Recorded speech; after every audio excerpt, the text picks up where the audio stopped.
et nous voulons t'honorer encore et que nos cœurs soient vraiment aggravés à toi, Seigneur Yeshua, qui est celui qui donne la vie éternelle. Et nous voulons obéir à ta loi et continuer à marcher dans ton droit chemin. Que ton nom soit béni et que toute la gloire revienne. Merci, Papa. Amen. Aujourd'hui, j'ai envie de parler, la dernière fois, j'avais parlé de chercher et tu recevras. J'avais parlé des gens qui cherchent le Seigneur, qui continuent encore à chercher le Seigneur, en fait.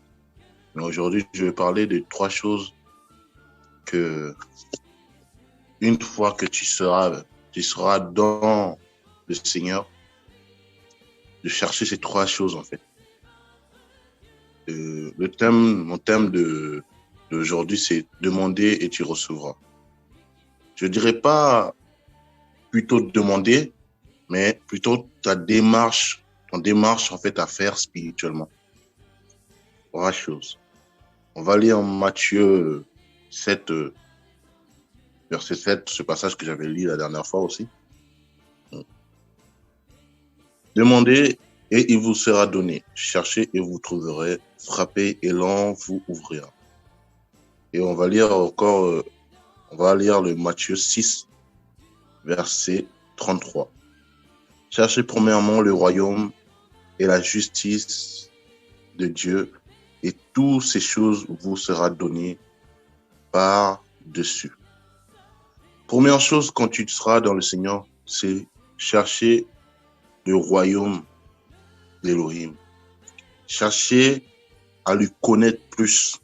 Chercher à approcher de lui. Et chercher à aimer sa parole. Ce verset veut dire quoi? C'est s'intéresser aux choses de Dieu. S'attacher aux choses d'en haut. Colossiens 3, il dit pensez aux choses d'en haut et non à celles qui sont sur la terre. 3, verset 2, je vais dire. Non aux choses qui sont sur la terre. C'est-à-dire sa parole, sa volonté, son œuvre.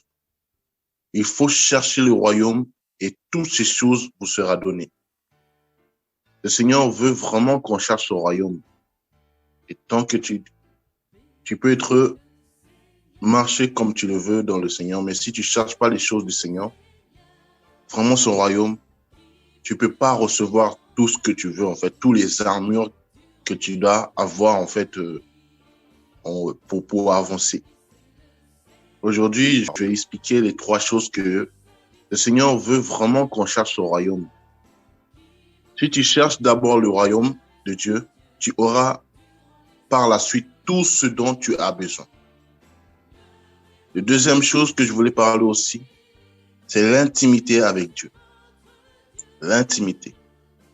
Nous, les êtres humains, on est nés pour parler avec le Seigneur. Si vous regardez dans la parole, Adam avait une relation avec le Seigneur tout le temps depuis qu'il est né jusqu'à son péché. Ils avaient une relation spéciale. On était nés pour avoir des relations avec le Seigneur. Et malheureusement, aujourd'hui, beaucoup de gens ne savent pas cela, en fait. Ils ne savent pas qu'ils sont nés pour être en relation avec le Dieu. C'est pour ça que nous vivons, mais c'est comme si nous ne vivons pas, en fait. Parce qu'on n'est pas en relation avec le Père qui nous a créés. Et c'est pour ça que beaucoup perdent sa vie sans le Seigneur. Si tu n'as pas le Seigneur, tu risques de perdre sa vie pour rien dans ce monde. Ce que je voulais dire, en fait, par rapport à l'intimité avec Dieu, on va lire un verset. Ésaïe 59. Voici la main de Yahweh n'est pas trop courte pour sauver, ni son oreille trop pesant pour entendre.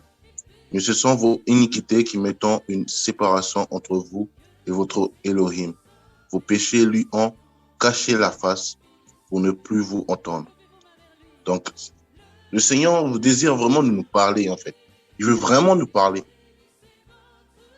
Ce que le Seigneur désire plus, c'est d'être en intimité avec nous.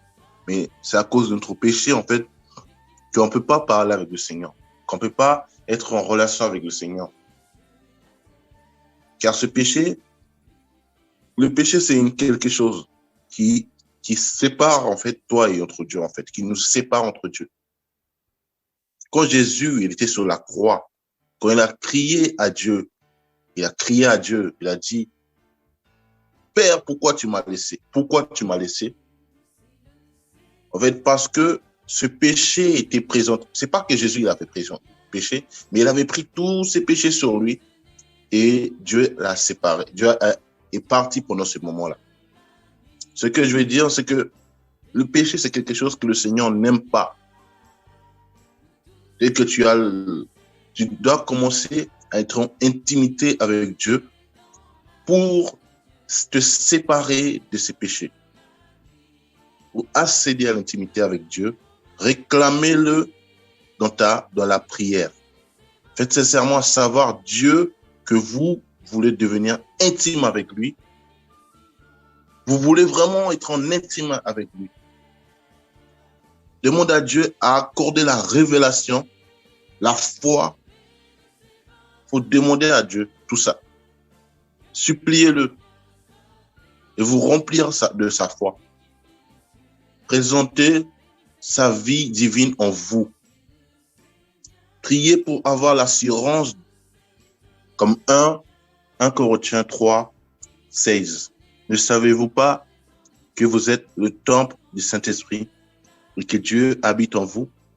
Tout ce que tu désires, tu dois vraiment chercher et Dieu va. Et s'il ne t'a pas répondu encore, cherche à s'appuyer sur les choses qu'il a dit. Comme il a dit, je te laisserai jamais. Je serai avec toi. Je te laisserai jamais. Appuyez sur ces paroles. Appuyez sur ces choses du Seigneur. Si le Seigneur t'a pas répondu encore, appuyez sur ces choses et tu arriveras à avoir une intimité avec le Seigneur. Tu arriveras à avancer avec le Seigneur.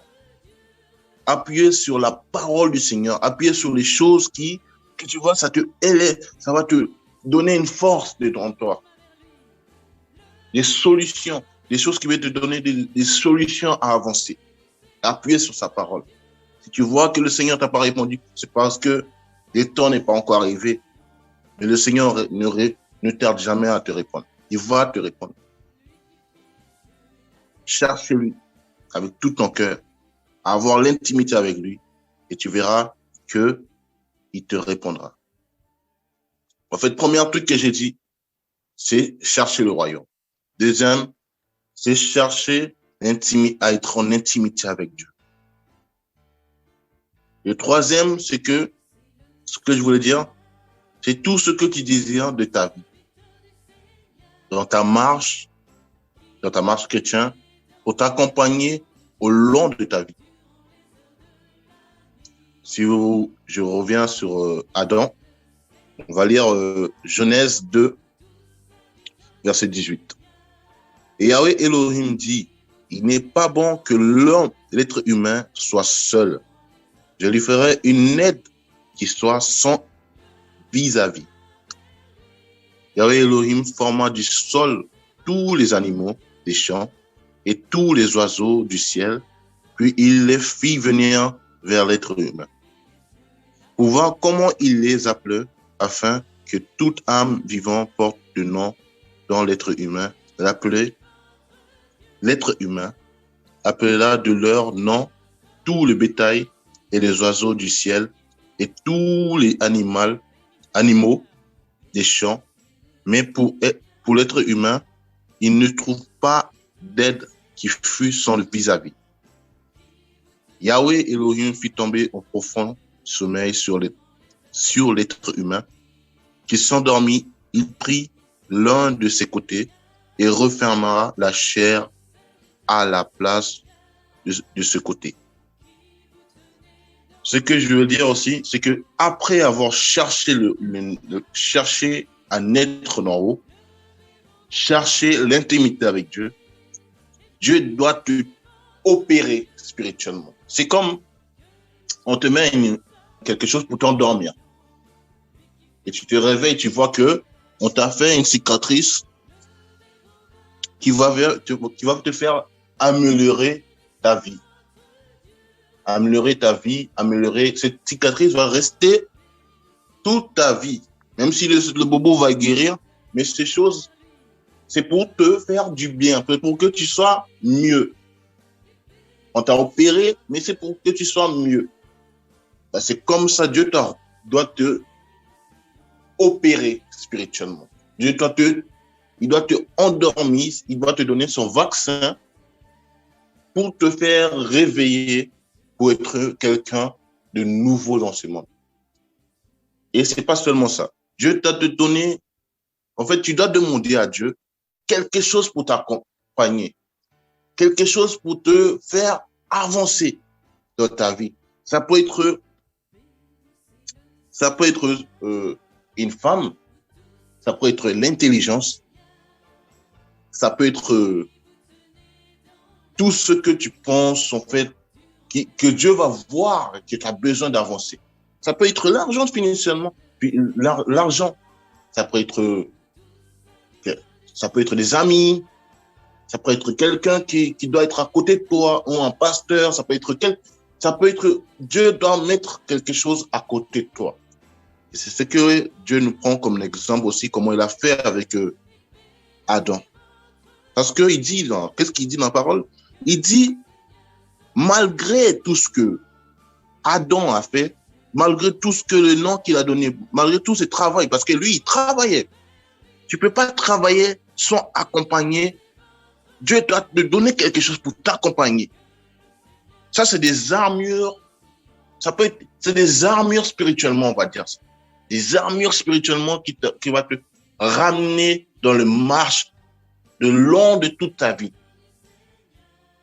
Des armures qui vont te former, chaque fois que tu tombes, même si tu tombes, tu vas te relèvera parce que c'est des armures que Dieu. Je me rappelle qu'une histoire qu'une fille avait dit, je regardais un témoignage d'une fille, il disait, quand Dieu l'a touché pour la première fois, de ne pas qu'il touche, parce qu'elle venait de sortir dans une relation qui était compliquée, et Dieu l'a touché à ce moment-là, et il a voulu que le Seigneur, il a dit au Seigneur, je ne veux pas tomber avec aucun homme, si ce n'est pas mon homme. Et il a dit, depuis sa marche de chrétien, il n'a jamais touché avec un homme. Depuis sa marche chrétien, le Seigneur n'a pas permis qu'un homme venir dans sa vie, en fait, jusqu'à maintenant. Donc, c'est ce que tu demandes à Dieu pour t'accompagner dans ta vie. En fait, c'est ça qui va t'accompagner. Et imagine, par exemple, s'il n'y avait pas demandé à ça au Seigneur, peut-être qu'il pourrait tomber. Mais je ne dis pas que je suis Dieu, mais c'est quelque chose. En fait, ce que je veux revenir, c'est qu'il faut demander. Il y a quelque chose que Dieu doit voir en toi pour qu'il te donne, pour qu'il t'accompagne. Mais pour qu'il te donne ça, tu dois vraiment être en aide à l'intimité avec Dieu. Si tu n'es pas en aide à l'intimité avec Dieu, tu peux pas avoir Dieu ne peut pas avoir ces choses que tu as besoin. Et tu peux pas, parce que Dieu, c'est Dieu qui donne. Et c'est lui qui doit voir ces choses en toi. Qu'est-ce que tu as besoin? Qu'est-ce que tu dois manger spirituellement? Ces choses arrivaient à un de la parole. Ces choses arrivaient à un de la parole. C'est Salomon. Si vous prenez l'histoire de Salomon, il a demandé la sagesse à Dieu. Et Dieu l'a donné tout ce qui va avec. De ce qu'il a demandé, Dieu l'a donné d'autres choses plus que ça. Et lui, c'était la volonté du Seigneur. Parce que sinon, si ce n'est pas la volonté du Seigneur, le Seigneur n'aurait pas le donné. Mais parce que c'était la volonté du Seigneur, il s'est laissé aller avec des femmes. Or, il ne devait pas sortir avec d'autres femmes de d'autres nations. Mais c'est ce que Dieu l'a donné, tellement il a oublié que c'est Dieu qui l'a donné ça. Il s'est laissé aller avec des choses, il s'est laissé aller. Il revenait pas à son intimité, en fait. C'est ça le truc qui a fait tomber Salomon. Parce que il s'est tellement laissé aller, il ne revient pas à l'intimité avec Dieu, en fait. Tellement la gloire de Dieu, elle était sur lui, la main de Dieu, les choses que le Seigneur l'a données étaient sur lui, qu'il ne revenait pas sur l'intimité de Dieu, en fait. Il a oublié. Quand le Dieu va te donner des choses comme ça, quand Dieu va te donner ce qui va t'accompagner, il faut rester toujours en intimité avec Dieu. C'est pour ça que je parle. Commence déjà à chercher le royaume. Parce que quand tu chercheras le royaume, même si c'est des femmes, même si c'est peu importe ce qui va t'arriver dans ce... Même si on va te tuer, même si on va te lapider, mais tu sais que le royaume, c'est ton désir, c'est ce que tu veux, en fait. C'est ce que tu veux. Tu sais que même si je meurs maintenant, j'irai au ciel. Donc, c'est pour ça qu'il faut chercher le royaume. Si tu ne cherches pas le royaume, tu vas arrêter sur les choses humainement dans ce monde. Des choses qui est vanité. Des choses qui ne servent à rien. Parce que, je dirais, c'est des choses qui ne servent à rien. Tu perds ta vie pour des choses qui ne servent à rien. Et voilà. Tu ne pourras pas avancer avec le Seigneur si tu ne cherches pas le royaume. Tu ne cherches pas à être en intimité avec Dieu. Tu ne pourras pas avoir tout ce qu'il voudra te donner. Et ce que je dis aussi, c'est de tenir ferme. Si tu sais que le Seigneur ne t'a pas répondu par rapport à toutes ces choses, si tu n'as pas encore reçu, parce que si quelqu'un pour savoir des choses du Seigneur, chercher le royaume, appuie-toi sur la parole. Et la parole va t'accompagner à aimer le Dieu et chercher la face de Dieu. Ne te laisse pas, ne t'arrête pas sur les biens de ce monde. Parce que c'est bien, ça ne sert à rien. C'est bien. Moi, quand je regarde ma vie, parfois je me dis, par exemple, je me dis, mon téléphone, par exemple, j'ai un téléphone. Je prends ce téléphone comme si je l'utilise tout le temps, tous les jours. Un jour, il tombe cassé. Je me dis, c'était le temps de casser pour qu'il casse. Moi, pourquoi s'attacher à lui? C'est juste un téléphone. C'est juste un téléphone. Un jour, je pourrais acheter un autre. Ça va casser encore. Rien n'est pas qui vit pas, en fait, rien n'est pas qui va vivre avec toi pour l'éternité. Rien dans ce monde. Rien. Et c'est chaud, c'est dommage. Rien. C'est pour ça, attache-toi. Je répète encore, attache-toi sur le ciel, les choses du ciel. Même si tu ne connais pas grand-chose dans le ciel, regarde les choses que Dieu nous a dit dans la parole. Que tu seras au Jérusalem, tu seras avec des anges, tu chanteras avec des anges, nous louerons le Seigneur ensemble. Attache-toi sur les choses, même si tu n'as pas des choses comme ça du royaume. Même si tu ne sais pas comment il est, attache-toi. Attache-toi et tu avanceras avec le Seigneur. Attache-toi, même si tu tombes, relève-toi. Parce que c'est comme une course. Il y en a qui tombent, mais ils se relèvent. Ils se relèvent, ils tombent, ils se relèvent. Parce qu'il ne veut pas être, même s'il sera dernier, mais au moins il a fait de course. Donc, continue à marcher et ne te laisse pas troubler par des choses de ce monde. Que Dieu vous garde, qu'il vous préserve dans ces temps difficiles. Car Dieu revient bientôt. Nous savons tous ça, que Dieu revient bien bientôt. Quand vous regardez le monde, Dieu revient bientôt. C'est pour ça, cherche l'intimité. Et si tu n'as pas encore trouvé, cherche encore. Que Dieu vous préserve et qu'il vous garde au nom de Yeshua. Amen.